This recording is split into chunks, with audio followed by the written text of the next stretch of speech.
Welcome to physics नमा। आज के इस वीडियो में हम लोग क्लास 11 फिजिक्स का चैप्टर लॉज ऑफ मोशन का एक्सरसाइज 5.14 को सॉल्व करेंगे।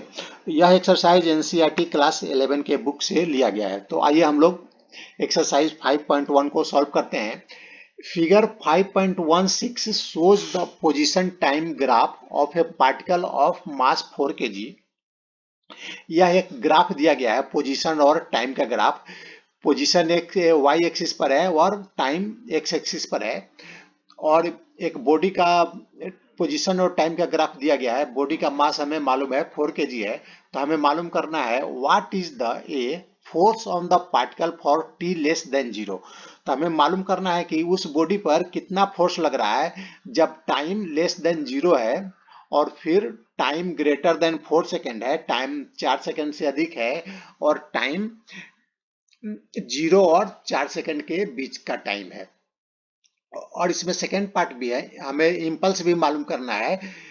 कब हमें इम्पल्स मालूम करना है? इम्पल्स है टी इक्वल टू 0, जब body T equal to 0 second के पास है तो उसका इम्पल्स मालूम करना है, और t इक्वल टू 4 सेकेंड में इम्पल्स मालूम करना है। Consider one dimensional motion only, और जो बॉडी का मोशन है वह वन डायमेंशन मोशन है, यानी स्ट्रेट लाइन में वह बॉडी मूव कर रहा है। तो आइए सबसे पहले हम लोग फोर्स निकालते हैं। फोर्स में फर्स्ट पार्ट लेते हैं, t लेस देन 0, यानी जब टाइम 0 से लेस है। तो इस ग्राफ में देखते हैं 0 से लेस, यहाँ से लेफ्ट साइड का जो टाइम है वह 0 से लेस देन है। तो इस केस में देखते हैं कि पहले हम मालूम करते हैं कि बॉडी का पोजीशन क्या है। टाइम लेस देन 0 है, तो for time less than 0 there is no change in particle position. अगर यहाँ से लेफ्ट में हम जा रहे हैं तो पार्टिकल का पोजीशन चेंज नहीं हो रहा है। हम क्या ग्राफ से देख रहे हैं कि पार्टिकल का पोजीशन चेंज नहीं हो रहा है। यहाँ का टाइम पर भी पार्टिकल का पोजीशन सेम था, जैसे जैसे टाइम इंक्रीज कर रहा है पार्टिकल का पोजीशन सेम है, यानी जिस पोजीशन पर पार्टिकल है उसी पोजीशन पर टाइम इंक्रीज करते जा रहा है, फिर भी पोजीशन चेंज नहीं हो रहा है। यानी टाइम के साथ बॉडी का पार्टिकल का पोजीशन चेंज नहीं हो रहा है।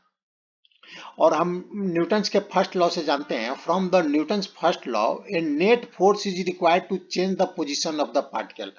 अगर किसी बॉडी का पार्टिकल का पोजीशन हमें चेंज करना है तो उस पर नेट फोर्स अप्लाई करना पड़ेगा।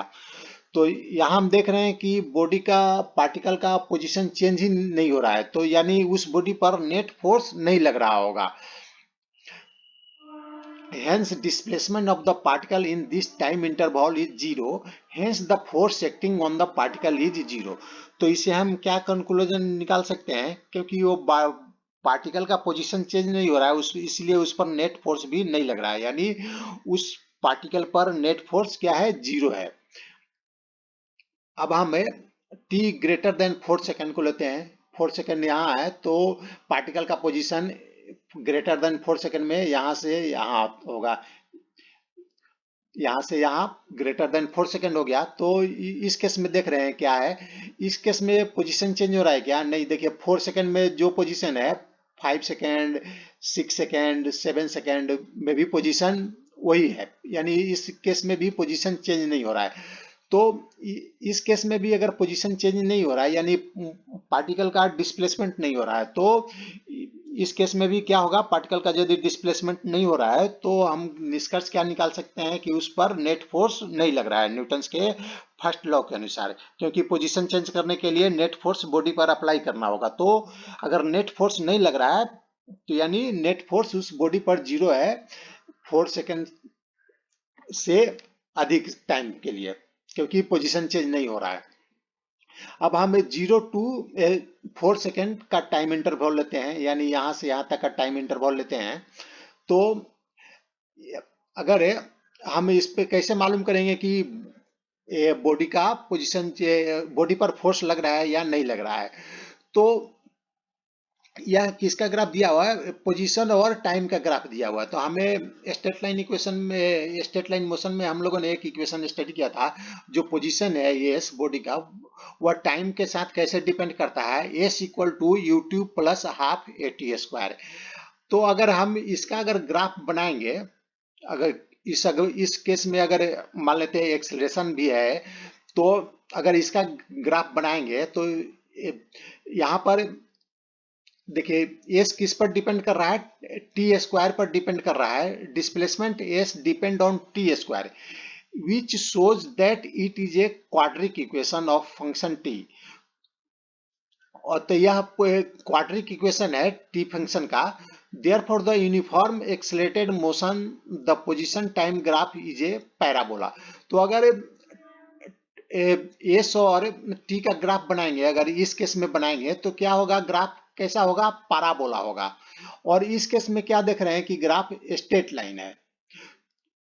तो स्ट्रेट लाइन है यानी अगर ये वाला पार्ट को हम जीरो कर देते हैं, जीरो कब होगा, जब एक्सेलरेशन जीरो होगा। तो अगर इस पार्ट को हम जीरो कर देते हैं तो एस क्या होगा, S equal to U T के होगा। तो अगर एस अब किस पर डिपेंड कर रहा है, टाइम पर डिपेंड कर रहा है। S directly proportional to time है। तो अगर एस और टी का ग्राफ बनाएंगे तो यह स्ट्रेट लाइन होगा। तो स्ट्रेट लाइन कब होगा, जब ये वाला पार्ट जीरो होगा यानी एक्सेलरेशन नहीं होगा। तो एस और टी का यानी पोजीशन और टाइम का जो ग्राफ होगा स्ट्रेट लाइन होगा। तो इस केस में हम क्या देख रहे हैं कि स्ट्रेट लाइन है यानी इस केस में बॉडी पर यहां से यहां तक फोर्स नहीं लग रहा है, एक्सेलरेशन नहीं है, तो यानी बॉडी पर फोर्स भी नहीं लग रहा है। यानी इस केस में भी नेट फोर्स क्या है, जीरो है। Hence as the acceleration in the particle is zero, therefore the force acting on the particle is zero. अब हम इम्पल्स निकालते हैं। इम्पल्स से at T equal to zero, यहाँ पर हम जब बॉडी आता है तो हम इम्पल्स निकालते हैं। तो इम्पल्स का फॉर्मूला क्या होता है, चेंज इन मोमेंटम यानी final momentum minus initial momentum. तो हमें इम्पल्स निकालने के लिए एम हमें दिया गया है और हमें क्या चाहिए, v यहाँ पर फाइनल वेलोसिटी है और u इनिशियल वेलोसिटी। तो हम फाइनल वेलोसिटी और इनिशियल वेलोसिटी को मालूम कर लेंगे तो हमें इम्पल्स मालूम चल जाएगा। तो अभी हम t equal to zero position पर इम्पल्स की बात कर रहे हैं। तो देखिए t इक्वल टू जीरो, जैसे ही body t equal to zero पर पहुंचती है, पहुंचने वाली रहती है, तो जस्ट पहुंचने के पहले उसका जो वेलोसिटी क्या है, वेलोसिटी क्या है, u है। तो यहाँ पर क्या है, u तो जीरो है क्योंकि पोजीशन इसका चेंज नहीं हो रहा है। और जैसे ही जीरो पर टाइम जीरो होता है तो क्या होता है, बॉडी का वेलोसिटी v हो जाता है।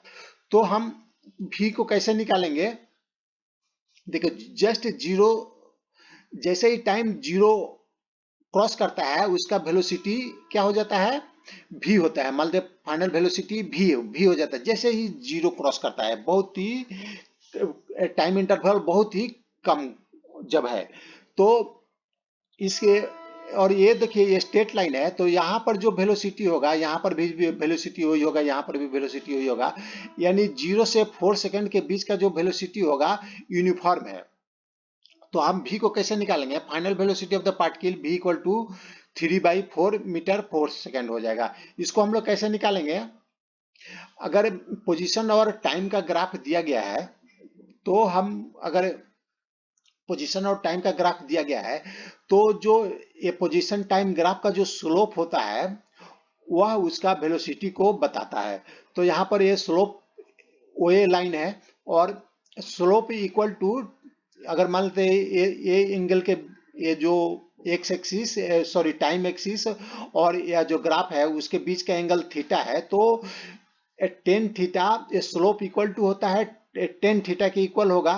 और यहाँ पे इस केस में टेन थीटा क्या हो जाएगा, देखिए यहाँ से यहाँ कितना है, 3 है, 3 मीटर है और ये कितना है, 4 है। तो जो टेन थीटा हो जाएगा 3/4 यानी जो स्लोप होगा 3/4 के इक्वल होगा और जो स्लोप होता है वही वेलोसिटी होता है। तो और तो वेलोसिटी क्या हो जाएगा 3/4। तो 3/4 हो जाएगा वेलोसिटी। ये जब जीरो टाइम होगा, जीरो टाइम जैसे ही क्रॉस करेगा तो उस समय का जो फाइनल वेलोसिटी हम लेंगे वो 3/4 मीटर पर सेकेंड हो जाएगा। तो इम्पल्स क्या हो जाएगा, M V minus M V. तो एम हमें मालूम है 4 और v 3/4 हो गया और minus zero, initial velocity zero है तो ये पार्ट हो जाएगा जीरो, तो यह हो जाएगा 3 kg मीटर पर सेकेंड। तो ये हो जाएगा इम्पल्स, और इम्पल्स एट टाइम जीरो।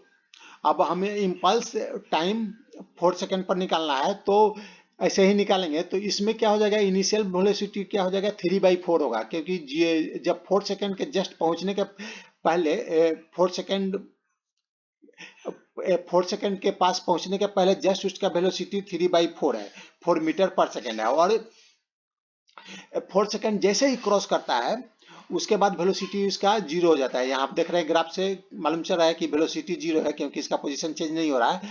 तो फाइनल वेलोसिटी इस केस में जीरो हो जाएगा। अब हम इम्पल्स निकालेंगे तो फाइनल एम भी हो जाएगा, एम भी इस केस में फाइनल वेलोसिटी जीरो है और इनिशियल वेलोसिटी 3/4 है, तो 4 मास है, तो जीरो माइनस 3/4 यानी -3 kg मीटर पर सेकेंड हो जाएगा। सेकेंड वाले केस में impulse -3 kg metre per second और फर्स्ट वाले केस में 3 kg मीटर पर सेकेंड।